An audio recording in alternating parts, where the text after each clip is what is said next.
Hey guys, and welcome to another Kicking Out with the Red Shadow. And it's been a long time since I've done one of these. In fact, I can even look on here and see when the last time it was. It's been quite a while.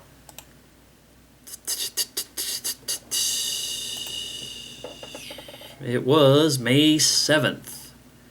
So yeah, it's been a while. In fact, seeing this video here, I realize I was doing these videos from the couch, but this one, it's going to be over here. It's more of me just wanting to talk about some things. A couple of things that have come up in the last, I'd say, week or so that were important enough for me to want to, tell you guys about it and how I felt. If you're a wrestling fan, you've probably already heard about both of these. But if not, then maybe I'll be breaking some news for you.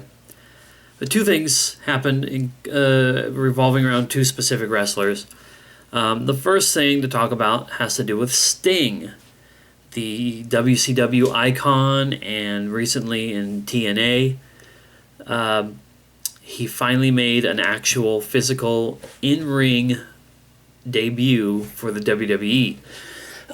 Now, things had been going on with him, and I'd say over the last, just over the course of this year, he had signed one of those Legends deals with the WWE, basically so they could sell merchandise and highlight him on their website, whatever else it is that the Legends deals do. But that's usually, it usually means things like, for one, Sting was included as pre-order DLC for the new WWE 2K15 video game, where you could have him as both the Crow Sting and like Classic Sting. And I'm assuming that if you didn't pre-order the game, excuse me, you could download the DLC of Sting and still be able to play out of them if maybe you had to pay extra for it or whatever. And of course, these Legends deals often, I think, also allow the WWE to be able to induct that person to the Hall of Fame. Maybe they don't have to do that for them to come in, but and he deserves to be inducted into the Hall of Fame. It's just sad that he didn't join the company like 10 years ago when WCW had went away and the WCW wrestlers were being, brought into the fold. He had his reasons. I may have talked about that in the past. I may not have. Doesn't seem like an important thing now because he's there. He showed up at the Survivor Series pay-per-view. He got involved with the match between, I guess it was Team Cena and Team Authority, which I guess is Triple H and Stephanie and maybe even Vince. I'm not sure. Like I said, I don't watch the product anymore. I just read up about it every once in a while. But he showed up during that match. Stipulation was on the line that if Triple H's team didn't win, then Triple H and Stephanie would basically be out of the power. They wouldn't be Team Authority anymore, the Authority. So they had, of course, interfered in the match and were attempting to try to make sure that they could keep their hold on their power over WWE. And Sting came out and got into an altercation with Triple H, hit him with the Scorpion Death Drop, made sure that Team Cena would win and that Triple H and Stephanie would be out of power. Now, that was exciting just for the fact that he was in a ring. He was in the, the white and black Crow Sting attire and face paint. And finally, Sting, even though I think he's in his 50s now, was in the WWE.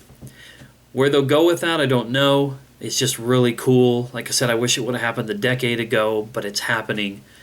He can still perform in the ring. He can still do something.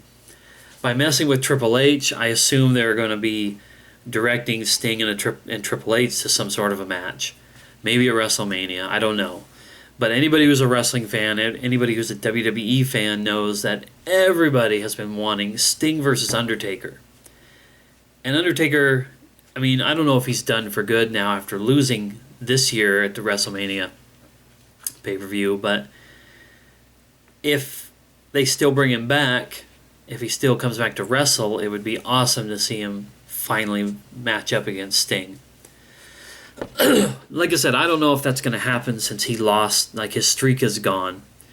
That they had that built up for so many years that it's hard to even imagine him wrestling now that he's lost. But to come back and wrestle Sting would be great. But maybe what they're going to do, because of Undertaker's health issues, maybe they'll make it a three-way match, or maybe they'll even work somebody else in and have a four-way. But they could have Sting and Triple H, but maybe Undertaker gets involved in it. Anything that could allow Undertaker to have those moments in the match where he could have some rest would be perfect. And I mean, he's had matches at WrestleMania where it wasn't just him against somebody else. So I feel like it's doable. It's feasible for it to happen. But who knows? I'm like I said, I'm so far out of things when it comes to wrestling. I'm the last person in the world who should really be trying to fantasy book matches and things like that. I'm just excited. Sting is in the WWE. No matter how short his run is, no matter how little he may wrestle, if they just put him on the TV and incorporate him into the product, I think that's pretty cool. So moving on from there, because like I said, that's fresh. I don't even know if he showed up at Raw the next night or not, but it's still so early in the Sting thing that there's not much more to say about it other than speculating. The other thing that I read about, I think just yesterday, was CM Punk apparently finally opened up about why he left the WWE. He was on his friend Colt Cabana's podcast and basically just let it all out. He said that he quit. He was having health issues. He didn't feel like the company was listening to him in both, in regards to his health, but in regards to a bunch of other things. And he just basically said it was the final straw and that he's done. He's not going to wrestle again. And it's not even a thing of he's pissed off with the WWE. He's just done with wrestling in general. He's kind of soured on it. And it's both a shame from a personal, selfish standpoint, but it's also something I can totally respect because that's his life. That's his career. It's his body that gets beat up all the time. If he's physically overworked, if he's not able to go in the ring without fear of pain, fear of long-term effects, if he is, I don't know, I guess just not feeling it, not loving it anymore, if he has to put himself through hell and risk his health and he doesn't even feel creatively satisfied, then guy's got to do what a guy's got to do. CM Punk was what I would consider to be my last favorite wrestler. At one point, I was going to do a series on my favorite wrestlers, and I probably still will at some point, but he was the last of my favorite wrestlers, starting from like the 80s into the 90s, into the Attitude Era, all the way up till today.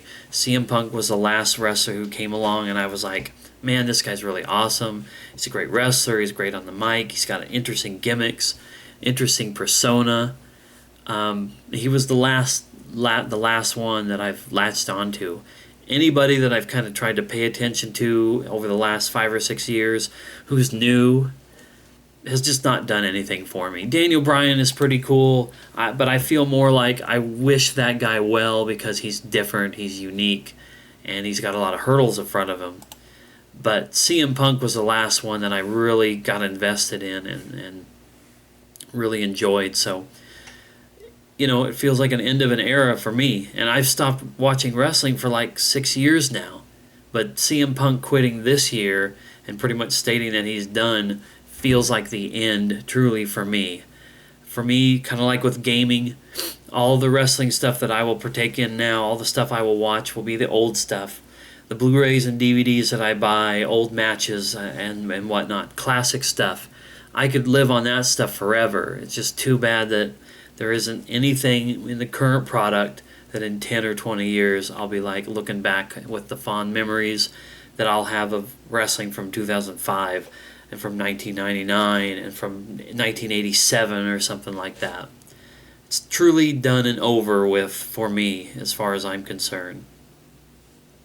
Because I don't expect Punk to ever come back. I could sit here and say, he'll be back in a couple years, give him some time. I don't know. This is a guy who I feel like when he says he's done, he's probably done. Of course, he's also a guy who tends to ride that fine line of rage and being upset about everything, and then maybe when things turn around and look a little better for him and he's had a nice long break, maybe he could come back. But like I said, I think it's the end of an era for me, and guys like Punk are just not going to see them anymore. It's sad, but hey, it makes me feel a lot less worse about not being able to watch the product nowadays. I just don't feel like I'm missing that much anymore. So, I guess with that said, that's about all I wanted to talk about. Sting makes his debut. It's a little late, but better late than never. CM Punk finally, explained himself, and it just sounds like the guy's done, and we're not going to see him again. We just have to get over it, get used to it, and deal with it.